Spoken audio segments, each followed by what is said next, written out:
네, 이번엔 장마 소식 전해드리겠습니다. 정말 이제는 비가 지겹고 또 무섭다는 소리까지 나오는데요. 전문가와 이번 주 날씨 전망에 대해 알아보겠습니다. 방기성 K웨더 예보 센터장 연결되어 있습니다. 센터장님, 먼저 태풍 장미가 지나갔습니다. 서울 등 수도권은 남부지방과 비교하면 영향이 덜했던 것 같은데 어떻습니까? 실제로 지금 오 태풍 장미는 현재 시간으로 포항을 지나서 이제 동해안 쪽으로 나가고 있는데요. 이렇게 이제 태풍이 제주도로 해서 영남 쪽으로 상륙을 해서 동해안 쪽으로 빠져나갈 경우에는 수도권이나 이쪽 중부지방 쪽으로는 그렇게 크게 영향을 받지 않습니다. 바람 같은 경우는 이제 태백산맥이 막아주기 때문에 바람이 약해지고요.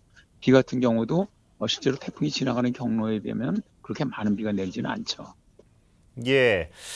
지난해에는 늦여름과 가을 초입까지 이 태풍이 계속 됐던 것 같은데요.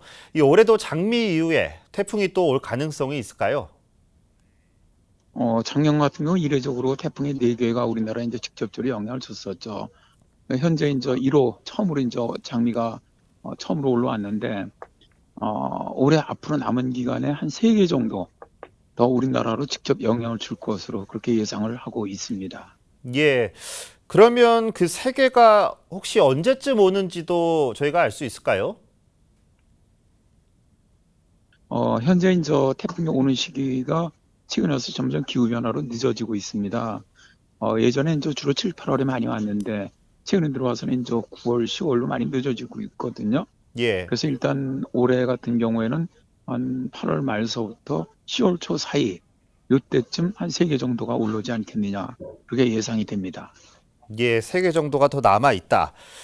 네, 그러면 이번 주 서울 날씨에 대해서 한번 이야기를 해보죠. 당장 11일부터 수도권에도 다시 많은 비가 예고됐는데 이번 주 날씨 어떻게 보고 계십니까? 오늘 밤부터 이제 비가 내리기 시작해서요. 내일까지 이제 중부지방 쪽으로 또 호우가 현재 예보가 돼 있죠. 곳에 따라서 100에서 200mm 많이 오는 곳 250mm 정도 예보가 돼 있고요. 이제 모레는 잠깐 소강 상태 보이면서 선악성 강수만 예상이 됩니다. 예. 그 위에 이제 13일, 14일 정도에 다시 장마전선이 북상을 하면서 수도권 쪽으로 비가 내릴 것으로 예상을 하고요.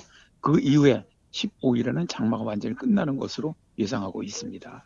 예, 15일에 끝난다 이렇게 말씀을 하셨는데 이번 장마는 특히 이 비가 오락가락 또 짧은 시간 동안 많은 양을 쏟고 또 밤이나 새벽에 많이 왔는데요. 이게 이유가 특별하게 있을까요? 일단 올해가 이제 역대 가장 길었던 장마, 또 장마도 가장 늦게 끝난 그런 해가 됐습니다. 또 강수량은 아직까지 최종 집계가 되지 않았지만 아마 가장 비도 많이 내린 해가 될 거로 일단 보이는데요. 올해 이렇게 이제 좀 이례적으로 장마도 길어지고 비도 많이 내린 원인은 지구온난화를 위해서 북극 쪽, 특히 시베리아 쪽에 상당한 고온 현상이 발생을 했습니다. 이제 그러다 보니까 북반구 전체적인 기류를 갖다가 변화를 시켰고요. 우리나라 쪽으로는 굉장히 차가운 공기가 내려와서 그냥 그대로 버텼습니다. 그러다 보니까 기압계 이동이 없고 우리나라 같은 경우는 북태평양 고기에 발달하면서 장마전선을 북쪽으로 밀어 올려줘야 되는데 북쪽에 차가운 공기가 강하다 보니까 실제로 이 북태평양 고기에 밀고 오질 못해서 장마가 굉장히 길어졌고요. 그다음에 비 오는 형태도 이제 최근에 이거는 계속 이제 2010년대 이후에는 이런 식으로 이제 변화해 오고 있습니다. 이제 우리가 게릴라성 호우다 뭐 이런 것들이 뭐냐면은 아주 좁은 지역에 엄청 비를 쏟아붓고 또 지나가고 이런 형태죠. 그래서 이제 이런 형태는 앞으로도 계속 많이 나타날 거로 보고요. 그다음에 이제 이 특히 새벽에 많은 비가 내리는 이유는 이게 이제 야행성 장마라고 부르는데 이 기온 차이죠. 그러니까 이제 해상에서 우리나라 이제 이 공기가 유입이 되는데 바다는 낮과 밤의 기온 차이가 없습니다. 일정한데 육지는 낮에는 기온은 올라가는데 아침에는 기온이 많이 떨어지거든요. 특히 새벽에는 그렇게 되면 바다에서 들어온 뜨거운 공기가 실제 육지에 들어오면서 북쪽 찬 공기 이런 것과 만나면서 굉장히 불안정해지기 때문에 급속히 이 비구름이 발달하면서 호우를 내리게 되는 거죠. 그래서 오히려 낮보다는 새벽 이런 때 비가 더 많이 내리는 이런 패턴이 이번 장마의 특징입니다. 예.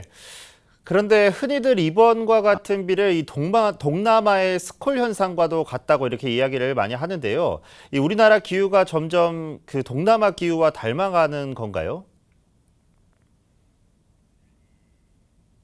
일단 뭐 지금 저 기후 부분으로 보면은 제주도하고 남해안은 아열대 기후입니다. 다만 저 중부지방은 겨울이 춥기 때문에 아열대 기후에 들어가지는 않지만 여름 기후만 놓고 보면은 말씀하신 것처럼 아열대 기후로 변하는 건 맞습니다. 최근에 오히려 동남아 지역보다 여름철에는 우리나라가 기온도 더 높고 실로 이렇게 스콜성 말씀하신 것처럼 어, 아주 짧은 시간에 굉장히 많은 집중호우를 내리고 확 좋아지는 이런 패턴이 되게 이제 스콜성 혹은 뭐 게릴라성 호우라고 얘기하는데 이런 패턴으로 많이 변하고 있는 건 사실입니다. 예, 알겠습니다. 세타장님 오늘 말씀 여기까지 듣겠습니다. 고맙습니다. 네, 고맙습니다.